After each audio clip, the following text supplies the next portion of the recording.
বিসমিল্লাহির রহমানির রহিম। বেস স্টাডির জন্য তরফ থেকে সকলকে স্বাগতম। আজকে আমরা দেখব সামগ্রিক যোগান এবং সামগ্রিক চাহিদা কাকে বলে। এটা হচ্ছে অর্থনীতি। তো সামগ্রিক চাহিদা একটি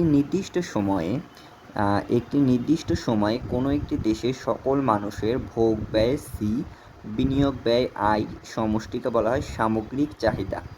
দুই খাত বিশিষ্ট বদ্ধ অর্থনীতিতে সামগ্রিক চাহিদা এডি সমান সমান সি প্লাস আই। আবার তিন খাত বিশিষ্ট মিশ্র অর্থনীতিতে সামগ্রিক চাহিদা এডি সমান C plus I plus G. চার খাত বিশিষ্ট মুক্ত অর্থনীতিতে সামগ্রিক চাহিদা এডি সমান C plus I plus G plus X minus M.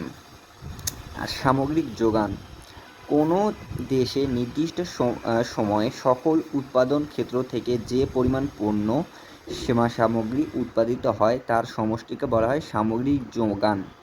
দাম স্তরের সাথে সামগ্রিক যোগানের সম্পর্ক ধনাত্মক বা প্রত্যক্ষ, তাই সামগ্রিক যোগান এস রেখা বাম থেকে ডান দিকে ঊর্ধ্বগামী হয়।